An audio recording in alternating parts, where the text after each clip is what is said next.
Good afternoon, everybody. I'm Lila Fernandez, the director of the Jackson School of International Studies at the University of Washington in Seattle. I'd like to begin today by talking about where the Jackson School rests. The Jackson School acknowledges that we are on Coast Salish territory, the traditional homelands of the Duwamish, Suquamish, Tulalip, Muckleshoot, and other indigenous peoples. The Jackson School understands that the international community includes sovereign American Indian tribes, First Nations, and indigenous peoples across the world. I'm really delighted to introduce you today to the first event in our Spring 2021 lecture series, Changing Global Connections, New Formations of Identity, Place, and Region. This online series is sponsored by the Henry M. Jackson School of International Studies in partnership with the Center for Global Studies, and additional co-sponsors for the talk today include the African Studies Program, the China Studies Program, East Asia Center, and the Department of History at the University of Washington. I'd like to begin today's event by introducing my colleague, Lynn Thomas, who will introduce our speaker and moderate the rest of the event. Lynn Thomas is a professor of history at the University of Washington, where she is also an adjunct faculty member in anthropology and gender, women, and sexuality studies. Professor Thomas joined UW in 1997 and has long been an active member of the African Studies program in the Jackson School. She has also served as the chair of the history department and the interim executive director of the School of Drama. Professor Thomas's research interests center on gender politics in 20th century East and Southern Africa. She's the author of Politics of the Womb, Women, Reproduction, and the State in Kenya, and more recently, Beneath the Surface, A Transnational History of Skin Lighteners, published in 2020. She's also co-editor of The Modern Girl Around the World, Consumption, Modernity, and Globalization, and Love in Africa. Between 2010 and 2015, she served as a co-editor of the Journal of African History. Thank you, Lynn, for joining us and for moderating today's event. Great, thank you so much for that introduction. So it is my great pleasure to welcome our speaker virtually to the University of Washington today. So Professor Mingwei Huang is an assistant professor of women's gender and sexuality studies at Dartmouth University. She is also a fellow there in the Consortium of Studies in Race, Migration, and Sexuality. She earned her degree, her PhD in American Studies at the University of Minnesota a few years ago. And while a graduate student, she held a number of very prestigious fellowships, one being Social Science Research Council, and then the Wenner-Gren Fellowship for Anthropological Research.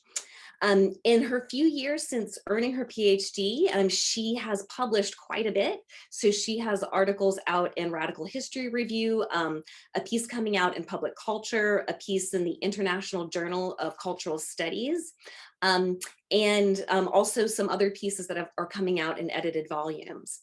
And over spring break, which for us was just last week here at the University of Washington, I had the great pleasure and delight of reading Professor Huang's articles and getting caught up on her research. And so her research really focuses on the presence of Chinese traders and Chinese commerce within South Africa. And so as an Africanist, I can say that the topic of China in Africa is one of the biggest topics in 21st African studies, that's for sure. But so much of the discussion about China and Africa remains very abstract or is focused on, statistics, things like import-export ratios and things like that. But what's so wonderful about Professor Huang's work is that she gives us the texture of what the everyday interactions and the politics are between Chinese traders in South Africa and the African workers and consumers that they're engaging with on a daily basis, and how those relationships fit into longer histories around race and capitalism in Southern Africa and South Africa. So I'm absolutely delighted to welcome her virtually to the University of Washington to give us a talk today. And the title of the talk is The Chinese Century and the City of Gold, Making Sino-African Worlds. So welcome, Professor Huang. Thanks so much to Lynn Thomas for the introduction, and Lila Fernandez, Monique Thorman, Sarah Greenberg, and the Henry M. Jackson School of International Studies for inviting me. I'm just going to share my screen.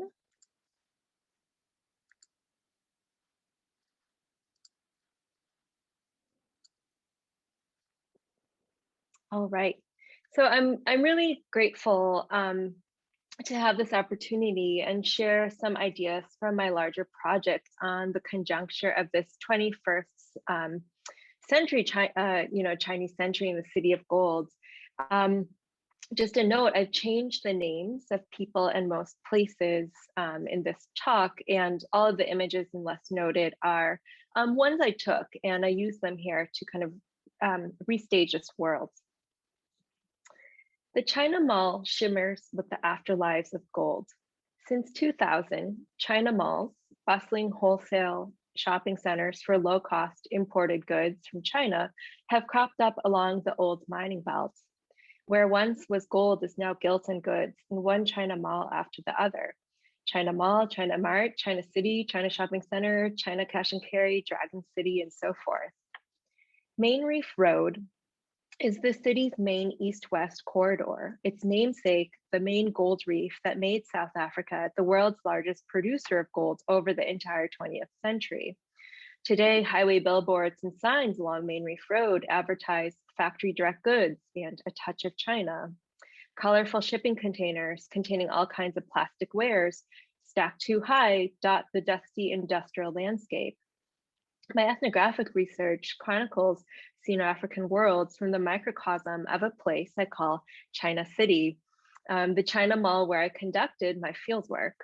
When I started out taking taxis from mall to mall along Main Reef Road, a driver, a middle-aged Black South African man, asked my opinion on whether, quote, the Chinese were generally positive or negative, end quote, before he went on to praise Chinese technology for, as he put it, regaining gold from gold dust.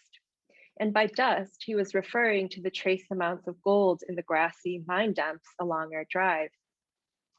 Where I saw low-end Chinese goods, he saw the debris of South Africa's gold mining industry and the futurity China has come to represent. The remains of gold, metaphorical and material, have lingered with me ever since. China City is a place where disparate histories of Asia, Africa, and Europe condense in one place. Over 100 years ago, Chinese and African miners worked on the gold mines. In the midst of a crisis in production and labor shortage following the South African War, 64,000 Chinese contract laborers arrived on the gold fields via British ships. Once mining operations were restored, Chinese were swiftly repatriated. Today, Chinese return, this time as entrepreneurs. Traders at China malls employ young men and women from the main sending countries to the mines, although Chinese newcomers do not know this history. China City is located a mile from where gold was first sighted in 1886. The popular mall stands at the intersection of Industrial Avenue and Production Way, which crosses Main Reef Road and becomes Dorado Road. At this intersection, longtime Zimbabwean street hawkers who call in crime tips to mall security sell bulrushes, the flowering golden reeds that flourish in mine dumps and absorb ground toxins. They place themselves in a lineage of fathers and grandfathers who journeyed to Johannesburg to become gold miners. Across the corner is an entrance to the subterranean city of abandoned unregulated tunnels where unlicensed migrant miners excavate what gold traces remain. The mall is literally embedded in the built and unbuilt environments of gold. It sits atop an outcrop of reef. An engineer explained that China City's parking lot is precisely located where the ground could buckle beneath the mall's two-story building. So China City is simultaneously a symbol of global China and a place built on and surrounded by gold history of promise and violence. Throughout my fieldwork, the new folded into the old in unexpected ways. China City is emblematic of what I'm calling the Mining Belt Mall. It's a place, concept, and site that brings converging histories of the City of Gold and the Chinese century into view. China City's peculiarities, its uncanny materiality, to cite Lisa Lowe and Chris Manjapra, compel us to feel historically, not in terms of historicity, but as they say, a mode of sensing different kinds of embodied meanings across time and space. So the Chinese century was coined in the early 2000s as shorthand for the PRC's displacement of US hegemony. So, thinking the 20th century is the American century.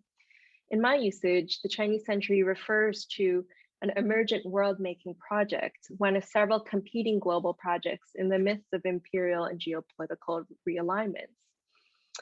So I approach it as something much more provisional, aspirational, and incomplete than it is made out to be. China itself is an idea. As anthropologist Maison clarifies, China is, quote, a shifting and elusive sign, at once close and unreachable, familiar and alien, backward and too far ahead, end quote. Johannesburg is just a complicated and dynamic place with its surface edges and underground. The elusive metropolis, as Achille Mbembe and Sarah Nuttall termed in 2008, eludes categorization, quote, in which Johannesburg is African or perhaps not at all or not enough, European or perhaps not or no longer, or even American by virtue of its embeddedness in commodity exchange and its culture of consumption, end quote. And today I would also, think of Johannesburg as Chinese to a degree. So in this talk, I ask, how has contemporary Chinese capital imprinted on the city of gold? What does the Chinese century look like from the perspective of ordinary Chinese and African actors? And as the idea China-Africa has consolidated as a knowable object in the field of China-Africa studies, how might we treat China-Africa as something more elusive, as an assemblage of fragmented overlapping histories and convergences? So there's also a political question that lingers on the edges of this talk and most writing on, China-Africa, Africa-China relations, which is the taxi driver's question of whether China's presence is good or bad, or the variation that journalists and scholars ask, is China an empire? Are Chinese people racist? As if these questions have definitive answers, while also raising questions about comparison and definition. Which definition of imperialism or racism or race are we using, and can we use it? Is there something distinctively Chinese about the 21st century? So as capitalism moves south and east, it forces our theorizing to move to and reconceptualize how we understand empire, race, and colonialism and capitalism. So in this vein of theorizing from the South, in his recent writing on planetary futures, Achille Mbembe has posed Africa as a Chinese question. That is, how will the future for the planet proceed with China at the center of the redistribution of global productive forces and Africa as the last frontier of global capitalism? With this framing in mind, I approach the question of Chinese and African futures through the longer histories of China and South Africa's incorporation into the global capitalist system. From Johannesburg, the Chinese century does not begin and end with the arrival of Chinese migrants, as if they are the only agential parts of this world-making equation, but it is layered with the golden city's past, present, and futures, including the debris of European imperial centuries and settlement. So the first two parts of this talk narrate kind of two historical convergences, one that begins in the late 1970s China, and the other that begins on the gold fields in 1886, both of these leading up to the mining belt mall that begins. And in the final part of this talk, I will circle back to these questions about Chinese and African futures. This first part, Global South Frontiers. The steady migration of entrepreneurs, workers, and their families from the PRC to South Africa at the turn of the millennium has coincided with the continent-wide growth economists have dubbed Africa Rising, growth that is the product of financialization and extraction and has greatly deepened global inequalities. And after the formal dismantling of apartheid in 1994, a newly enfranchised growing Black middle class has created a large consumer market for low-cost Chinese goods, clothing, shoes, toys, wigs, herbal medicine, furniture, home goods, you name it. When I did my year-long fieldwork in 2015, this upward trend reversed direction and Chinese migrants started packing their bags. I heard constant talk of huiguo, a term that ambiguously refers to temporarily or permanently returning to China. Longtime traders lamented an uptick in crime, the poor exchange rate between the South African rand and the Chinese yuan, which diminished profits, and the long recession that slowed business. What intrigued me most were the migrants who moved to the greener pastures of Mozambique, Ghana, and the Democratic Republic of Congo. My downstairs neighbors in Chinatown, a middle-aged couple who had been in Johannesburg for 10 years, suddenly sold their shop and left for Buenos Aires with little notice. Even though they would be starting over, including learning a new language, the exchange rates and the economy was favorable. Moreover, before coming to South Africa, some of my informants previously worked or traded in South Korea, Cameroon, or Swaziland in towns they could not name but could show me in a regional atlas. After graduating high school, one young woman's parents, domestic migrant workers in Guangdong, gave her the option of going to South Africa, Venezuela, or Costa Rica, where she had relatives. So Johannesburg was only one destination among many African and Latin American countries. And what brought migrants to Johannesburg was pushing them elsewhere. So for transnational Chinese migrants, migration is not a single event, but a way of life and strategy for accumulation.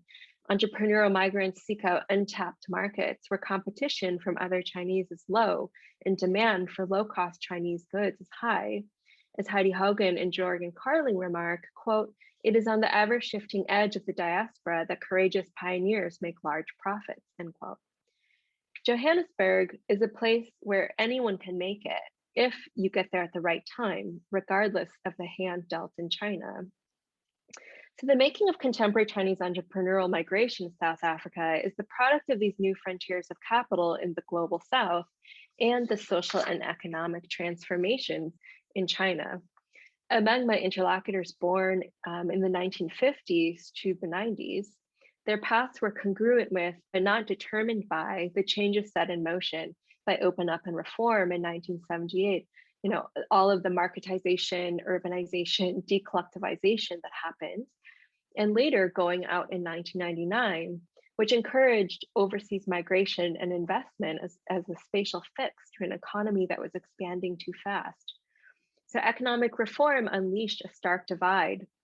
On the one hand, the newly rich and the growing urban middle class, and on the other hand, you know, the floating population of millions of rural migrants precariously working in cities. So it is in this broader terrain of class, labor, and formalization, and aspirations and desires for upward mobility engendered by decades of reforms that Chinese migrants, you know, go out to Johannesburg and not state initiatives to go to South Africa. So most of my informants came from two places along the southeastern coast. Fuqing, a county level city in Fujian province, which made international headlines for illicit migration in the 1990s, and a village in Zhangmen, an inland city near the Pearl River Delta economic zone in Guangdong province. So most of my informants who had only completed middle or high school were casually employed in China's competitive job market. They worked in bakeries, gas stations, restaurants, hair salons, shops, and construction sites. Even though they would still be workers in South Africa, labor would at least be less demanding, more stable, and better remunerated in foreign currency. There was the possibility to advance from wage worker to petty entrepreneur. I commonly heard the refrain, becoming one's own boss and getting rich. As one person explained, in the US, he would be mopping floors, but in South Africa, he could at least have his own business and work for himself. People explained they were in South Africa because China had become too developed, but in South Africa, there were still opportunities. And across differences, whether people were, you know, state classified peasants from rural households across class and region, people expressed that their future in China was unstable. So every migrant story is unique, but I want to share just one biography to illustrate how the vast changes in China acutely manifested in people's lives and put them on a path to Johannesburg. So Old Cheng hails from the mountainous outskirts of Sangming in Fujian province. At 60 years old, his back slightly hunched and his hair was spinning, but he was quite energetic. He left China for South Africa in 2006, the year many traders pinpoint as when there were suddenly too many migrant traders in Johannesburg. When I first met him at China City, he approached me if I was looking for temporary work at his shop. At the time, he worked for an electronics wholesaler and lived at the mall's apartments. Like other China malls in Johannesburg, China City had an apartment complex tucked away in the back. These flats were actually modeled after migrant worker dormitories in China, which in China and also to a degree in South Africa doubled as a convenient accommodation for transient migrant workers and a way to extract longer working days. So Old Cheng shared a bunk bed with his coworkers, 4 of them to one flat. He called this form of employment live with the boss, eat with the boss. Old Cheng was the only Chinese employee who was not directly related to the boss, and he was tasked with the hardest and riskiest jobs of picking up cash, very large amounts of cash in town. The other 4 shop workers, all Zimbabwean and Malawian men, empathized with his lowly status and endearingly called him Madala, a term for male elders. To other Chinese, coming all this way to collect a monthly salary in his old age was somewhat pitiable. So born during the Great Leap Forward in the 50s, the late 50s, Old Cheng came of age during the Cultural Revolution. After completing high school in the 70s, he was sent to the same tree farm where his parents worked for re-education, part of the development's policy of sending educated urban youth to the countryside. Having proved himself to be a good worker, Old Cheng was enrolled in a governmental Danwei unit and started a family within the stability of the Iron Rice Bowl. The Danwei unit was more than employment. It was a cradle-to-grave Maoist institution of guaranteed lifetime employment and welfare benefits. In the late 90s, Old Cheng's factory, which was not making money, was privatized. He joined the ranks of millions of laid-off state employees forced to find work in the private labor sector and become a different kind of worker, no longer Mao's prized proletariat, but flexible surplus labor. So then in his 40s, Old Cheng patched together a living from construction jobs, and up until he left for Joburg, he drove taxis for a private company, logging 10-hour days but netting little. With his wife approaching retirement and his son starting university, he needed to support 3 people at different life stages. I'm old, he admitted, I can't physically endure it. Old Cheng had an aunt who came a few years earlier and started out as a worker and became a trader, an entrepreneur. So hoping to do the same, he sought out a migration broker to secure the future he was no longer promised in China. For a while, the yuan and the rand were really close. His salary in South Africa was quadruple what he earned in China, which made migrating worthwhile. But by the time I met him, the exchange rate had weakened. South Africa also revised its immigration policies, making work permits much harder to attain. In the context of xenophobic nationalism, this was a policy directed toward Black Southern African migrant workers, the people who work at these malls, but also affected Chinese migrants. Old Cheng, like so many others, lived in legal limbo, trying to make enough for retirement before running out of time on his visa. Eventually, he went home to retire. So Old Cheng is only one example. Migrants come to South Africa with different global aspirations, entrepreneurial ambitions, political sensibilities, class positions, and ideas of the past, present, and future. In Johannesburg, they can move up in ways that they could not in China, whether from the countryside to city, wage worker to entrepreneur, materially stable to rich. But not everyone succeeds. A lot depends on forecasting migration patterns in markets, as Old Cheng's story illustrates. So a toy wholesaler from Nanjing, also a Danwei worker around Old Cheng's age, was an early arrivant. So he explained the capricious nature of entrepreneurial migration. Quote, the first one eats crab, the second one drinks some soup, the third one gets nothing, end quote. So social hierarchies, forms of labor discipline, and ideas about migrant labor are also remade in Johannesburg. So Sino-African world making does not begin and end with the recent migratory flows to Johannesburg. Chinese migrants and capital enter a social terrain and built environment forged by longer histories of racial capitalism, colonialism, migrancy, and extraction in Johannesburg, to which I now turn. So Johannesburg erupted into existence with the discovery of gold deposits on the Witwatersrand, known as the Rand, in 1886, and the rapid influx of prospectors, laborers, capital, and mining infrastructure that followed. Playing a key role in the expansion of the capitalist world system, South Africa was the world's largest gold producer over the 20th century. It accounted for almost 80% of the world's gold in 1970. The twilight arrived after the peak. In the 1970s and 80s, sharply declining gold levels and political unrest precipitated the closure of prominent mines. Decades later, magnificent mountains of yellow sandy mine waste remain a signature feature of the landscape. While the halcyon years of gold mining are long past, the mining belt has been remade into a regional hub for Chinese capital and commodities. As Anna Singh observes, capital prizes one asset and alienates it from its environment. Singh writes, quote, "When its singular asset can no longer be produced, a place can be abandoned. The search for assets resumes elsewhere," end quote. So part of a dialectics of exhaustion and renewal, the post-gold landscape offers new possibilities for accumulation.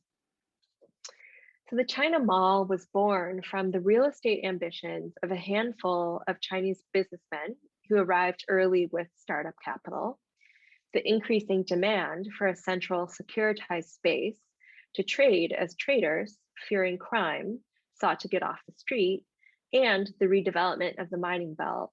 So China malls have concentrated near the old Crown mines, formerly the largest gold mine in South Africa. When Crown mines closed in 1971, the Rand Daily Mail printed, "The land of Crown mines has yielded more gold than a dozen of King Solomon's mines." Crown Mines subsidiary, Rand Mines Property, RMP, the largest owner of land along the mining belt today, envisioned a massive project of building roads, highways, schools, and warehousing areas over gold exhausted land. The project changed many times, and after 1994, when progressive planners and activists hoped to redevelop the disjointed, derelict land along the mining belt to stitch together the apartheid city. So if this east-west mining belt had racially divided the city across north-south, it could also unify it. In 2020, I interviewed Mark, a former RMP planner who oversaw the redevelopment of Crown Mines and was the principal interlocutor with Chinese clients. He nostalgically remembered the late 90s as a moment of transitional thinking, as he put it, of transforming the built environment and radical change. But the progressive vision for the mining belt fell flat with South African investors and shareholders. Mark explained, quote, "These guys who were sitting in the investment banks were dressed in military gear, dealing with the rioters in Soweto. Now you're asking them to invest close to where they had guns trained on South Africans who are saying change. Change had happened, but they weren't quite ready to move the money," end quote. So Mark and his colleagues looked to East Asia, flying to mainland China, Taiwan, Hong Kong, and South Korea for investors for this post-apartheid kind of progressive project. And here's where the story has this twist. On this trip, they happened to meet the people who would bring the China Mall to the mining belt, and they returned home with a different project altogether, a hub for Chinese goods. So around this time in the late 90s, the South African government changed its diplomatic allegiance from the ROC to the PRC. And the city of Johannesburg also set its sights on attracting foreign direct investment to make Johannesburg into a, quote unquote, globally competitive African world-class city. So through these realignments, some strategic and long in the making and other serendipitous, the vision for the mining belt in Johannesburg changed. So since then, Chinese developers have bought land and built new malls from the ground up, around 20 in total. They renovated abandoned supermarkets and burned down buildings and shopping centers.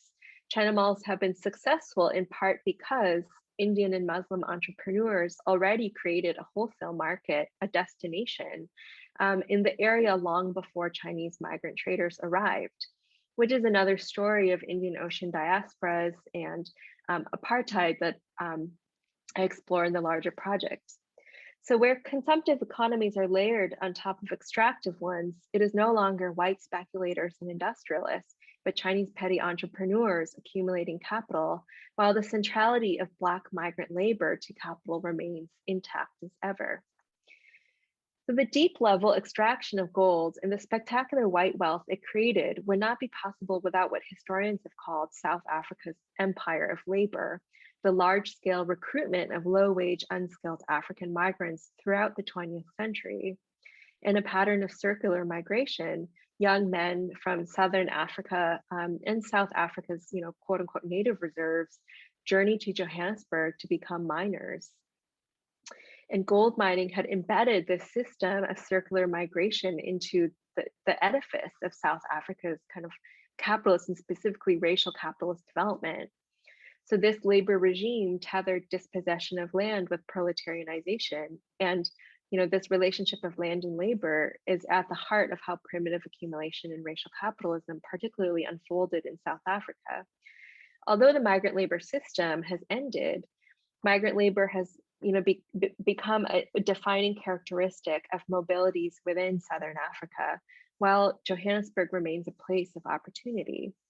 In the Chinese century, it is now China malls that lure newly arrived Black nationals with the promise of prosperity. So Dino worked at a children's clothing shop down the corridor from Old Chang, a China city. He was from Blantyre, the commercial center of Malawi. After finishing high school but not having money for university, he decided to go try his luck in Joburg. Like many Southern African migrants, since coming to Johannesburg, he has worked at several China malls and only China malls. So people find work at China malls through word of mouth. Some of my informants were actually recruited to work at China malls from their friends already working there before they even left home. So Dino said, quote, "Here, if you don't have the paper, you can still work for the Chinese," end quote, referring to how Chinese traders employ a contingent labor force of exclusively migrants without papers, like work permits, and who are not entitled to minimum wage or labor protections. And yet, these malls are a lifeline for undocumented migrants who are constantly harassed by police, vulnerable to detention, deportation, and vigilante violence, and can't find work in the formal sector. Anita, who like her sister has only worked at China malls since leaving Zimbabwe, said, quote, "Us Black people, foreigners, we're surviving because of China malls. If there is no China city, I don't think I'm going to survive," end quote. So China malls have become alternatives to piecework as gardeners or domestic workers, and have become a niche employment sector in their own right. As Dino put it bluntly, quote, "China City is the place where Malawians work," end quote. So significantly, Malawi was the second largest source of migrant mine workers to the Rand. Dino's story is common among other China City's workers whose grandfathers, fathers, and uncles went to Johannesburg to work on the mines. Now, with the feminization of migration, men and women from the countries that made up South Africa's empire of labor are finding work at China malls. So working conditions are also designed to keep African employees in a state of precarity without papers. Work permits, a state tool for labor control, are designed to deter economic migration in low-wage labor markets, and pragmatically are costly in terms of time and money to renew. So as Dino and so many others explained, since he worked 7 days a week, there was no time to go to immigration, explaining, quote, "The Chinese doesn't give you a chance to straighten your passport, so we have no choice," end quote. Marcus, a friend of Dino's from Malawi, recounted a time when immigration raided China City. He told his boss, quote, "My passport is bad, I'm running, I will come back in 30 minutes, I'll be working here," end quote. His boss said, "It's cool, you have to go fast." So Chinese employers, of course, did not make these conditions for African migrant workers. The South African state did. But they are more than complicit and benefit from these conditions and processes of illegalization. So Chinese and African migrants are tightly bound in an uneven interdependency. While African workers depend on employment with Chinese traders wholesaling cheap commodities with razor-thin margins rely on low-wage contingent migrant labor. So the social relations of the mall mirrored the mine. Michael Neiman writes, quote, "Migrant workers therefore used employment in South Africa as a means to advance their family or individual goals, just as the mine owners were using the workers to produce gold from ore that, without access to cheap labor, would not have constituted a profitable resource," end quote. So my Chinese and African interlocutors, they understood their relationship through kind of interdependency, although it was a very uneven one. And they understood African workers as Black labor, although in different terms. So to describe African workers, Chinese traders use the term heikong, which transliterates as Black labor, Black as in the color Black, and is used to describe undocumented workers in China. So the term does not apply to Chinese workers like Old Chang, who are also legally insecure or undocumented. Chinese workers are simply yuangong, just employees. So the term heikong applies only to Black African workers. Its usage is transformed in Johannesburg, and it's part of the racialization, devaluation, and cheapening of Black migrant labor. So on the other side of this coin, African workers acutely understood their material conditions as Black migrant labor and histories of Black migrant labor. So they explained the discrepant wages between Chinese and African workers and the exploitation of their power, like their labor power, through race and status as migrants without papers. So they redeployed tropes once directed toward white bosses to critique the Chinese, whom they also problematically racialized as a monolithic oppressor. So Roger, a friend of Dino's, pointed out that his Chinese superiors also came from humble village backgrounds. But in South Africa, Chinese workers were suddenly in a position to, as he put it, rule Black people and abuse their newfound power. So there's much more I can say about race and labor here, and I have the forthcoming article about it. But what I wanted to do is illuminate the unevenness of Sino-African worlds in which Chinese migrants who are entrepreneurs or aspiring entrepreneurs on the domestic margins of China come to rely on a Southern African precariat and the longer histories that made these social positions and convergences. Ordinary Chinese and African actors end up meeting at the Mining Belt Mall as if fated through distinct histories of capitalist development and dispossession in China and South and Southern Africa. So Achille Mbembe remarks, quote, "If in China petty commodity producers act as a reserve army that big global and national capital may deploy and exclude when needed to support their worldwide accumulation, such is not the case in Africa," end quote. So on the margins of China's post-reform economy, China's petty entrepreneurs and migrant workers find a spatial fix in South Africa, but South and Southern Africans cannot do the same.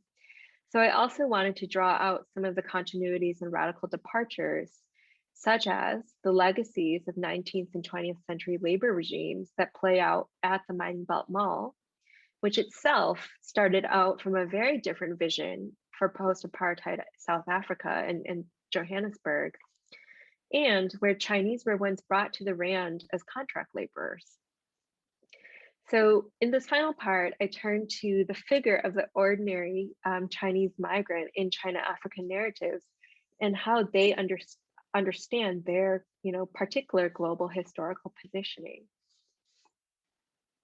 So Johannesburg is home to the oldest and largest Chinese diaspora on the African continent. It has 2 Chinatowns, First Chinatown in the city center is the symbolic home of the Chinese South African community, which goes back to the independent sojourners and shopkeepers in search of gold, who arrived in the 1870s and generations that came up under Asian exclusion laws and apartheid.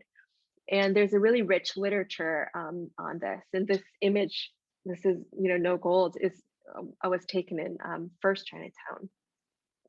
Second Chinatown on Johannesburg East Side is home to the new migrants from the PRC who came in the late 90s on the heels of entrepreneurs and industrialists from Taiwan and Hong Kong. This is another, diasporic layer and set of entanglements I addressed in the larger project. So in 2013, at the ribbon cutting ceremony of Chinatown's Gateway,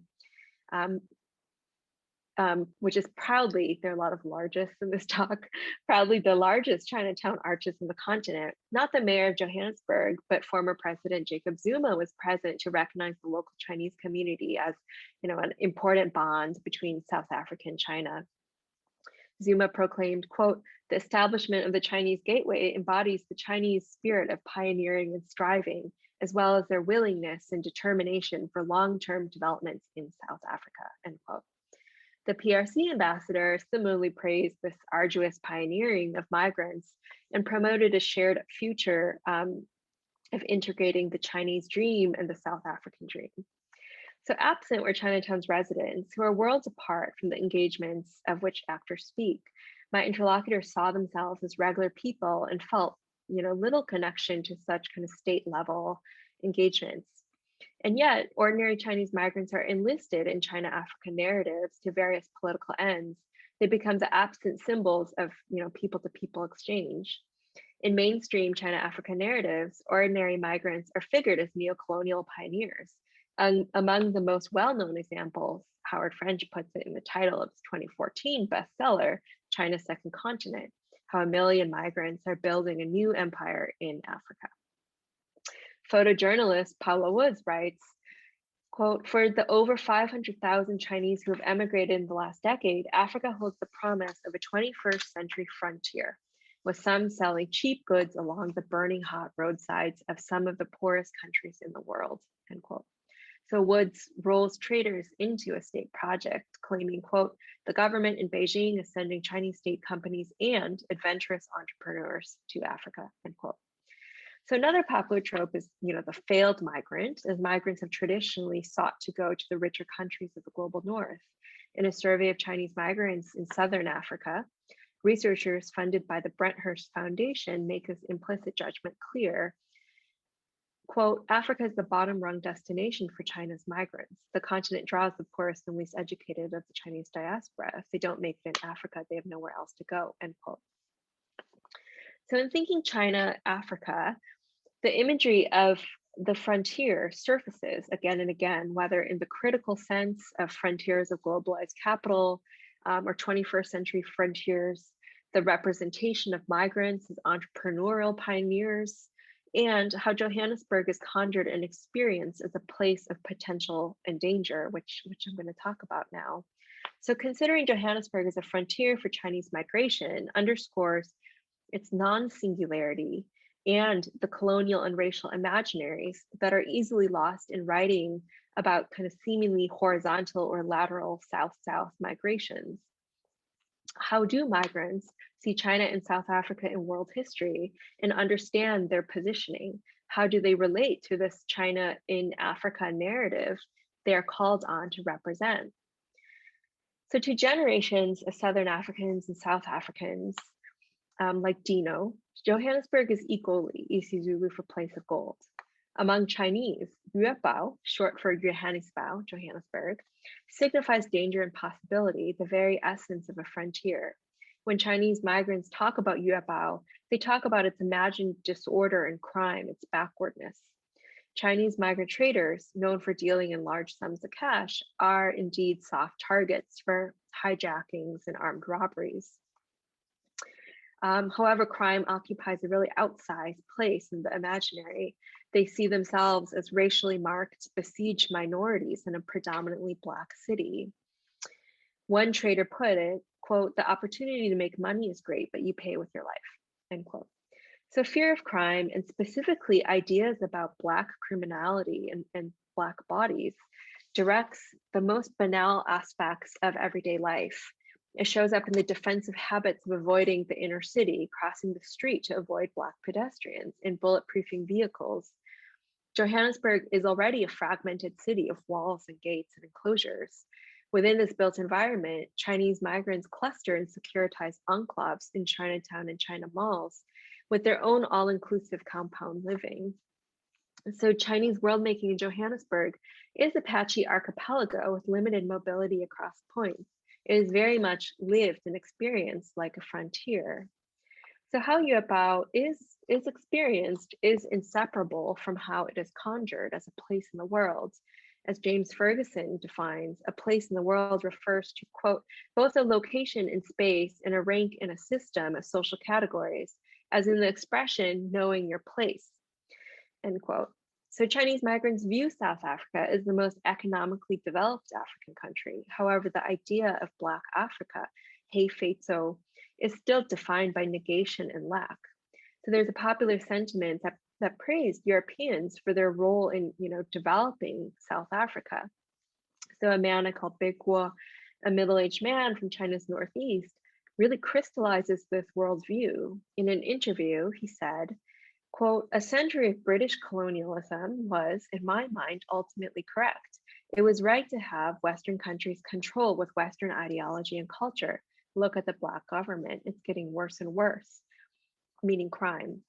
So it's best to have white people govern the country. You cannot leave South Africa to Black people because they are not as smart as Western people, end quote. So there's, of course, a lot to unpack there. The idea that the end of white minority rule signified a reversal in development resonated with other Chinese migrants. So in this understanding of history, British colonialism brought modern infrastructure, economic development, and social order, and also with it, gold mining and Chinese contract laborers, but that disappears. And all of this social order disintegrated after apartheid was dismantled. So Big was reference to architecture, also gestures, to infrastructure, which has been a cornerstone of China's engagements on the continent, and indexes perceptions of different levels of development, as it's imagined, that map on to racial hierarchies of kind of contemporary Chinese racial thought. So Chinese migrants' views of South Africa's place in the world begs the question of how they understand China's place in the world. So for instance, Jenny, who employed me at her shop, she moved up from being a young woman factory worker in Fujian in the 1990s to a worker in Johannesburg and now an entrepreneur. She reflected, quote, everything can change in 20 or 30 years' time. Rich and poor can be flipped in 1 or 2 generations. In 30 years, the world can be facing east. In another 30 years, facing west, end quote. Which is kind of an articulation of the world moving south and east, right? So Jenny understood success and inequality in terms of meritocracy. She said, if a pot is cracked, you must not toss it, but work to improve it.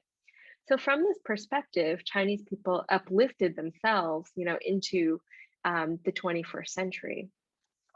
So Paul Nairi argued in his provocative essay, The Yellow Man's Burden, that since 1978, the so-called new migrant of China has become the global harbinger of modernity and recruited into China's civilizing mission of modernization at home and overseas. Some of my interlocutors identified with this mission and tried to act with humility. Sarah, who came from a rural household and was university educated and worked as a teacher in China, she expressed in English to me, quote, for me, I thank you, South African people, because these people let me earn money. So I must be very kind to this country, to its people, but only some people, some Chinese people think this way, end quote. So traders were keenly aware of the racial dimension of entrepreneurial migration to Africa. A woman from Guangxi mentioned that many bosses, use this racial epithet to refer to their African employees. She said, quote, but you are in a Black country and you cannot disrespect them, end quote.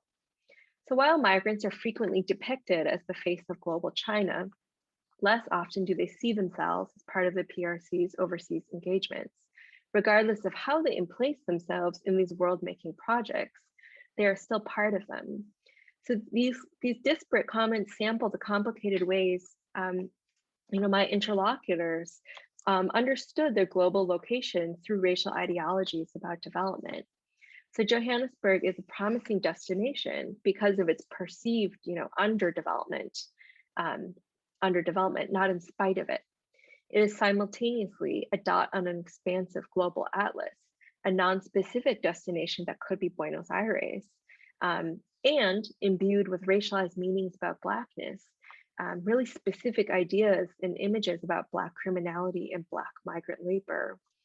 So the paradoxical facets of Yuepao, its backwardness, modernity, potential, and peril, reflects how migrants try to resolve the contradictions within their predicament of reaching for upward mobility by going to the poorer nations of the global South, and how they make sense of their peripheral locations in China and within the China-Africa story of state actors and corporate elites and trade figures, right?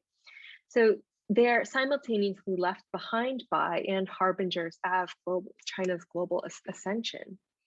So what I've tried to show is how Sino-African worlds demand a retooling of our concepts, categories, imaginaries, and epistemologies.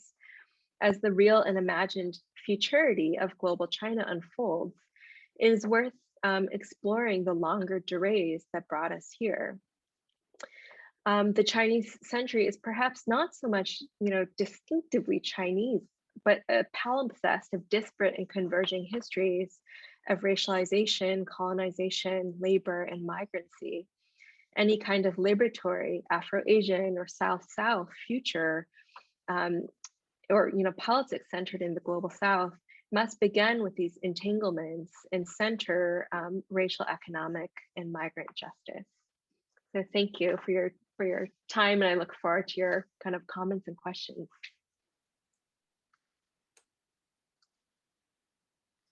Great, thank you so much for that fantastic talk. You gave us so much to think about, and your closing thoughts that all of this material and these topics really challenge us to rethink a whole set of categories and relations, I think is spot on. Yeah, so there's just so much here.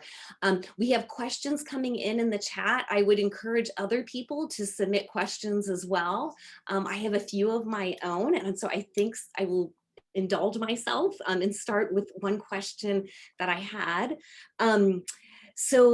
I think in your talk, you do such a beautiful job of showing, the complex kind of motivations and aspirations for the Chinese traders coming to South Africa. And you also show it for the Malawian, Zimbabwean migrants coming from other parts of South Africa other parts of Africa into South Africa. And you so effectively show us how this in so many ways like replicates or reproduces or folds in on this longer history of labor migrancy from across southern, central, eastern Africa into the copper belt into the gold rand in South Africa. But I guess I wonder, and I think you had elements of this in the talk, but I'd just like to hear you say more about it on what you think are kind of the disjunctures with that longer history, and what are the ways in which this generation of Chinese traders and business people coming in the way they have for maybe relations with Africans, both South Africans, but then people from elsewhere in Africa that might be different than those earlier relations. And I'm thinking here about a piece of journalism I read years ago about Chinese traders in Egypt who sold like sexy lingerie to Muslim women, and how from the perspective, at least that this journalist captured, how kind of what a breath of fresh air this group of foreigners were in Egypt, because they weren't coming to like preach or say like how things should or shouldn't be done. They were basically coming in a way that seemed much less judgmental than other foreigners, I think, particularly Westerners in Egypt. And so I'm just wondering more about those kind of affective relations that you saw between people, in the China Mall. That's a great question. I exactly know the piece you're talking about. It was by Peter Hessler in the New Yorker. And I very much I would situate that kind of migration to go sell lingerie, I think it was in Cairo, as similar to, from the same kind of global migration from China to, kind of markets, emerging markets that we usually don't think of when we think about Chinese migration. I mean, there are so many different kinds of disjunctures. I mean, some stuff I'm interested in thinking of, these like really radical flips, and something to stay very, very enduringly, really have this endurance, what says something about race and capitalism, no matter who the capitalist is. So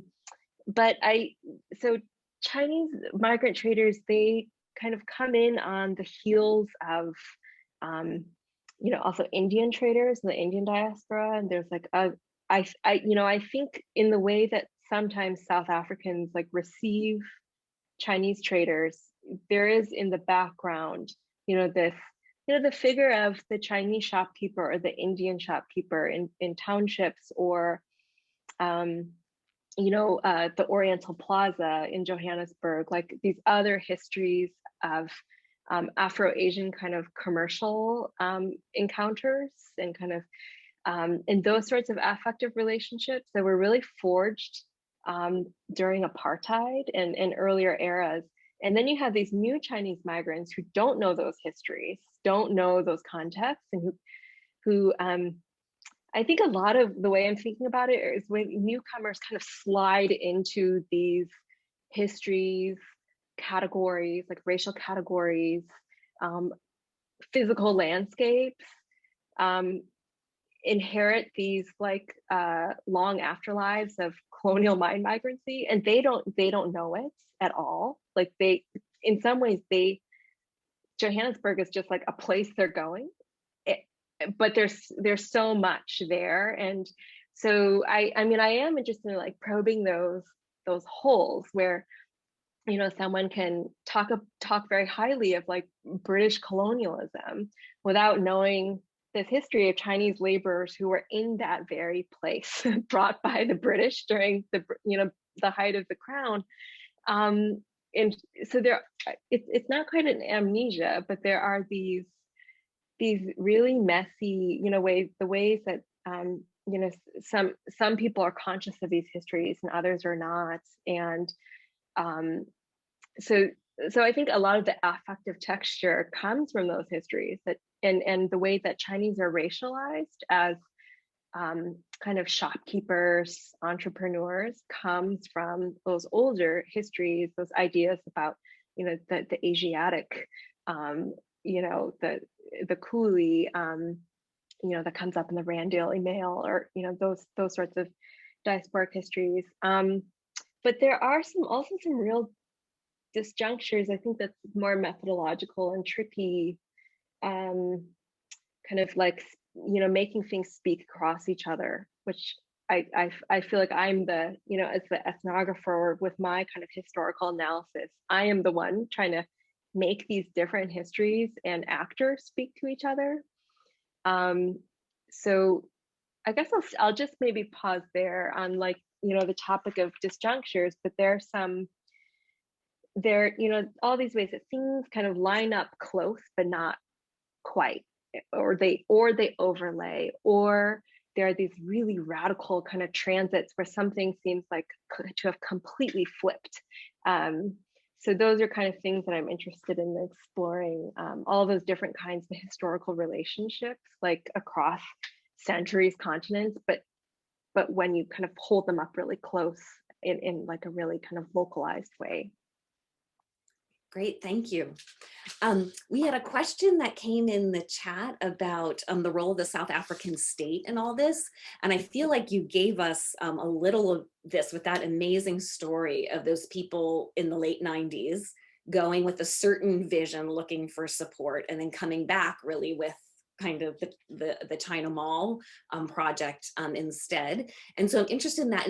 And that kind of relates to something else I was thinking about. So this is a history that layers onto the history of gold mining. But in some ways, what's unique about South Africa compared to a lot of other African countries was the vibrant manufacturing sector that South Africa had basically from the 1940s on. So the capital that was generated through gold mining was invested in secondary industry. And so South Africa under apartheid had a pretty flourishing secondary industry. I mean, had a large garment section and all of that when the ANC comes to power and South Africa becomes democratic in the 1990s. Part of the policy changes that the South African government enters into is an opening up of the economy and reduction of tariffs. So there are all these cheaper goods coming in that then displace in most ways the manufacturing that was happening in South Africa.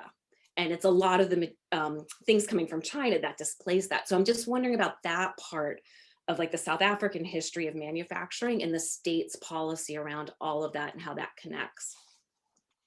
Yeah, a site like, these China malls, like they are kind of like superconductors of kind of trade politics and Chinese goods, which are in all kinds of consumer markets in South Africa.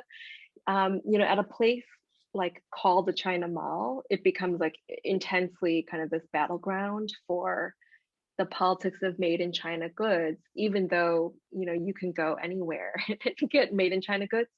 But there's this whole discourse of like Hong Kong goods in South Africa, of like Chinese imported goods being like basically really crappy and like knockoffs, and they fall apart, and it's kind of part of this. It's wrapped up in the politics of like deindustrialization and goods dumping. But people still come to these malls because they do want stuff. They want things. They want stuff. So these malls, there's like a complicated consumer politics around it. But the state, like you can read the state in so many different lines from this mall. Like there's immigration. There's a lot of like illicit stuff, a lot of illicit flows that happen in these malls that maybe I shouldn't talk about too much, but I do write about them. But a place like this kind of mall, it's really, it has its own kind of like informal economies and kind of flows of commodities and money that can kind of fly around the kind of edges and through these loopholes of the state and tells like a whole different story. Like so much of this like China Africa story is about trade figures and like how many billions of whatever. But the China Mall tells quite a different story about capital flows and how money like actually moves. And then also sometimes these malls are kind of held up. Occasionally there'll be like a government delegation from China or like there's like a Chinese and South African kind of delegation that comes and like looks at these malls as like a symbol of like Sino-African cooperation or something. And it really doesn't attract much fanfare at all. For traders, it's just like another day at work, which is quite funny. But these malls are also, because there are these like illicit flows, like the state actors are in there, quite often. Revenue services, the police, and really there's different kinds of policing that happens at these malls. It also shows the different ways that Chinese migrants are positioned differently from kind of Black Southern African migrants, because when these immigration raids happen, Chinese traders are harassed all the time, but they are never arrested or detained or deported. But Malawi and Zimbabwean workers really do live with the threat of deportation, and amazingly, sometimes. Like there was like just to tell an anecdotal bit is, someone had worked with someone for like a really long time, and he was like deported to Malawi like maybe 6 times, and every time he came back to work. So so I guess the state shows up in all kinds of ways, and a site like the China Mall is kind of situated really kind of betwixt and between all of these different jurisdictions of the South African and also the Chinese state. So it's like a whole other conversation. Great. So we have a bunch of questions that are kind of clustered around the working conditions for the Southern African migrants at the mall. Over the time you were working there, or even since then, do you see any hope of their conditions improving? There was one question about unionization, in fact. So do you see any kind of change on that front? Well, right now Amazon workers are unionizing, so maybe there is hope. But considering the strong kind of union politics in South Africa, it's just I really didn't see a glimmer of it, because these are migrants, without papers, who really just who don't have the ability to unionize. And so I've seen wages go up a bit, but it's still below the my brain is doing things below minimum wage. And I think the difficulties are, workers, they without real rights, they can be fired so quickly. And usually what happens is, people just find a different job at a different mall or at a different shop. So you actually do see, people cycle through these malls. You see people who work for a really long time at one place. And then you also see these like networks of like friends from, hometowns, and they might live together. And they also pool money together. Like migrants have their own kind of collective survival skills, and they also kind of work at these malls together. And so there's these particular kinds of sociality that when I was reading about kind of the brotherhoods of migrant mine workers, like you see some of those patterns at these malls, like among men and women from Zimbabwe and Malawi who kind of move in these circuits. And so yeah, there is no kind of unionization, and South Africans really rarely find work at these malls. Like I think Chinese employers, they do it on purpose. Like they do employ a contingent kind of workforce, and I think some of the ways that African shop workers can find like little pockets of resistance is in part through stealing stuff, which is also high risk to do. But I think there are these little bits of kind of resistance, but that also kind of backfires and kind of reinforces these like Chinese stereotypes about Black criminality, and then they don't trust shop workers. So yeah. Okay, there was another question early on, which is kind of more on the China side of things.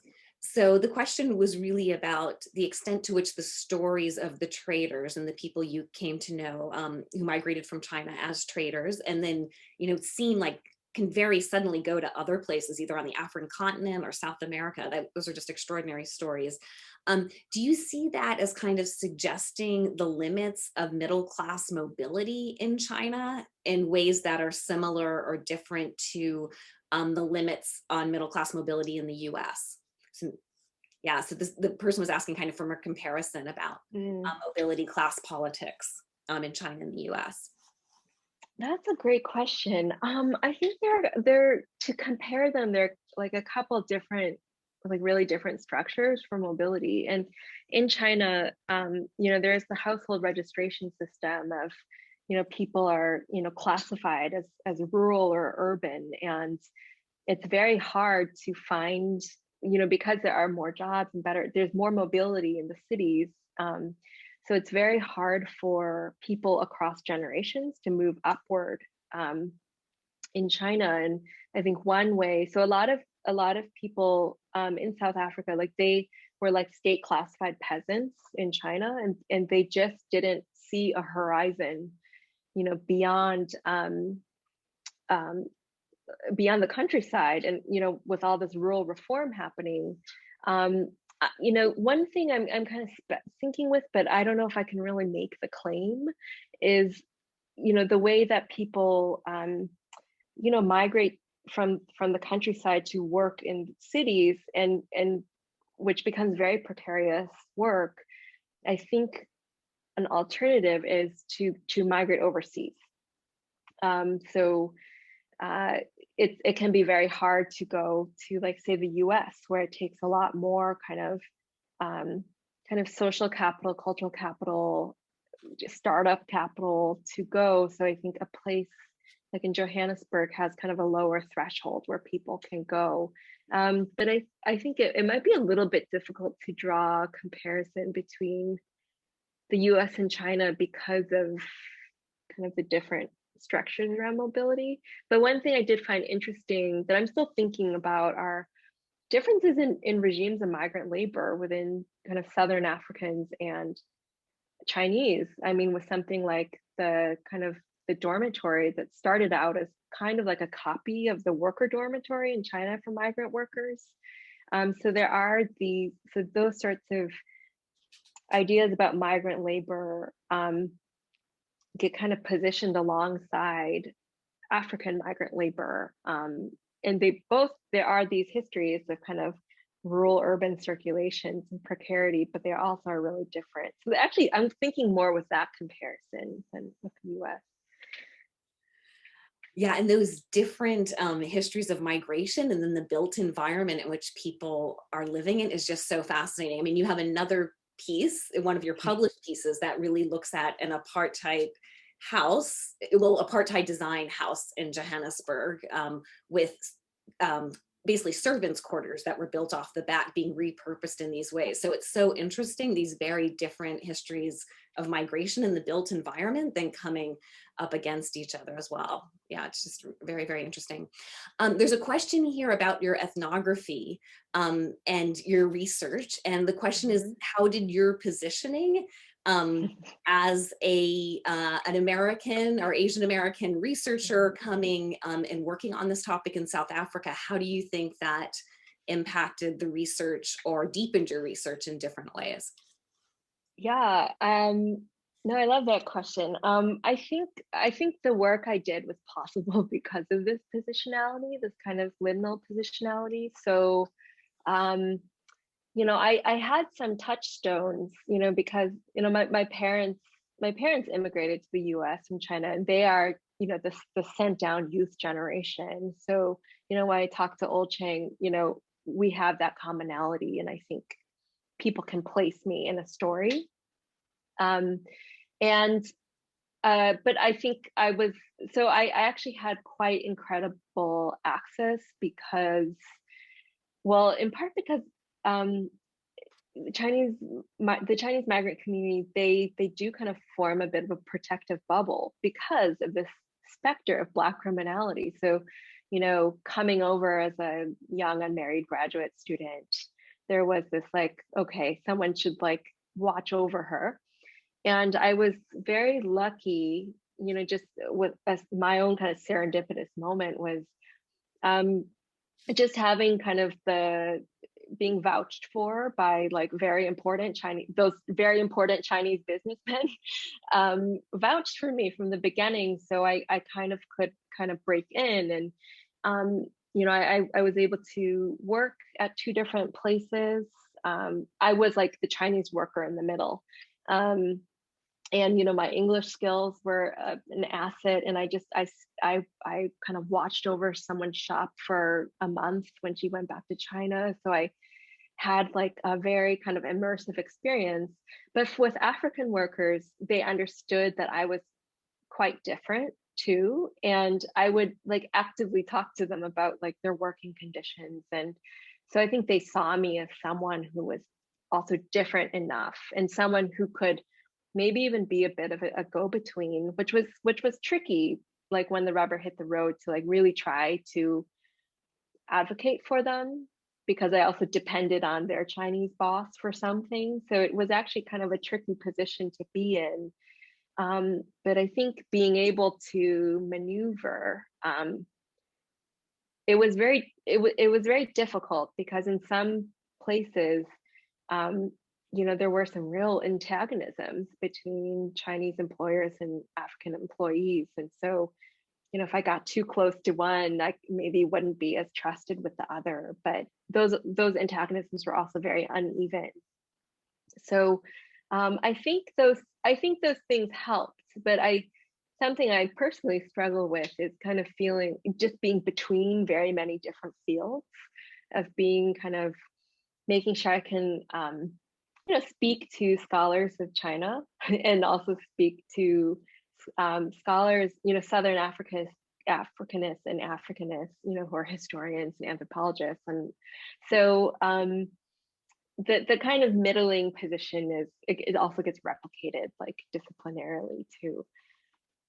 Yeah, well, I think you're doing a great job speaking to all kinds of different people and disciplines. So it's fantastic.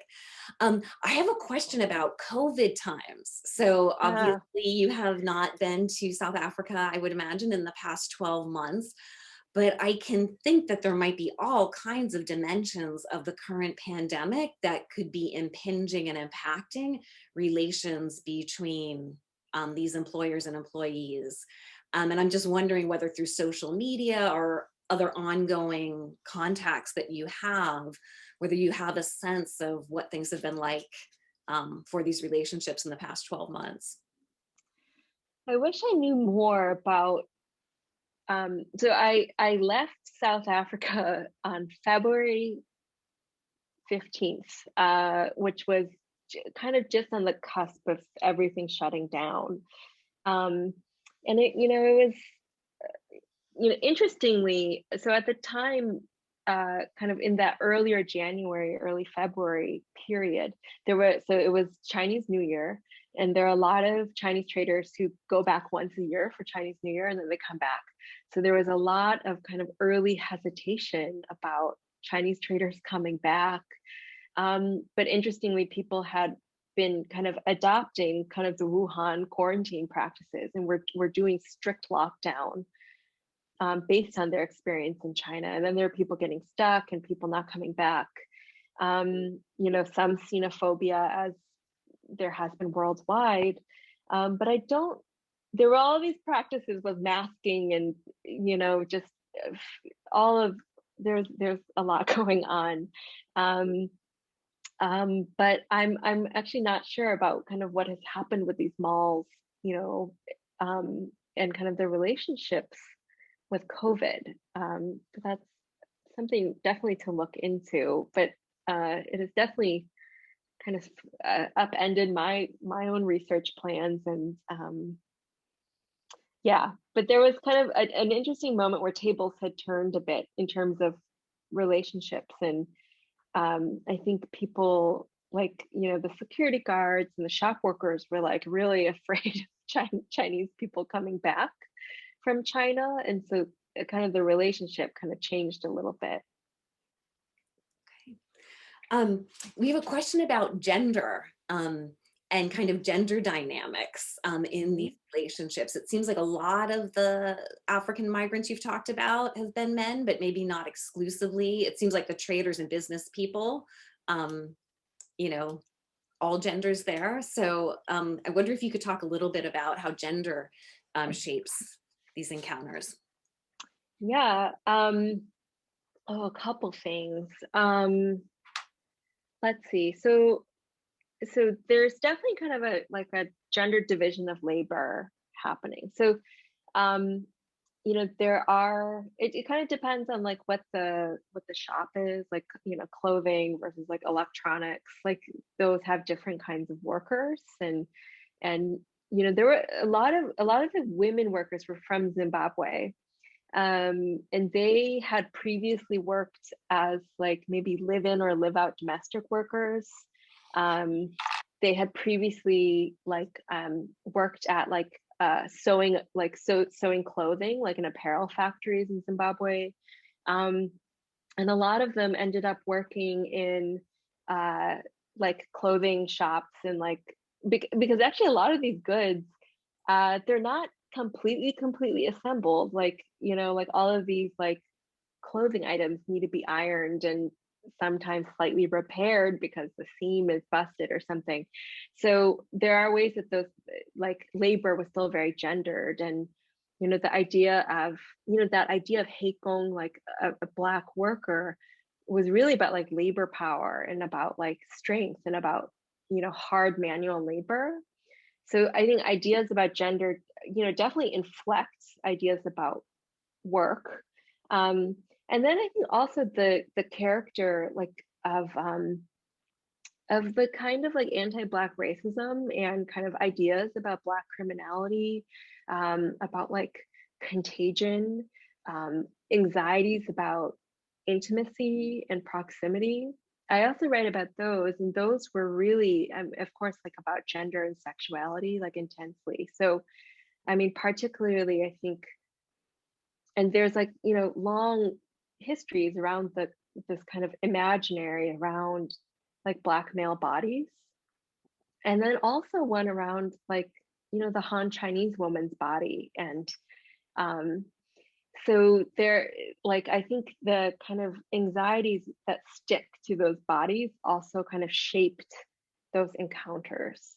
And then one other thing about like kind of Chinese migration, like it was you do get these like transnational families, but there was like a lot of I think anxiety about uh, um, kind of like sexual intimacies. Like, so I lived at that mall apartment that I write about, and there were really kind of, it's very Anne McClintock, Anne Stoller, just like anxieties about sex, and which are about race. So those gender and sexuality and like intimacies absolutely kind of shape those kind of racial relations too. So that's also kind of a piece. And I think also in my own positionality as like, a young woman was also part of my, ability to move around, which would be different if I weren't. Yeah, and it seems like all that speaks to kind of the big question around ideas about race and processes of racialization that are being brought from China to South Africa, and then these deep, long histories in South Africa as well, and how they all become entangled together.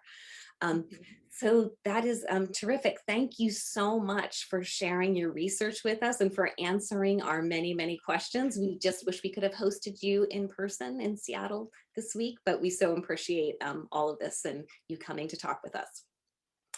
Thank you. Thank you.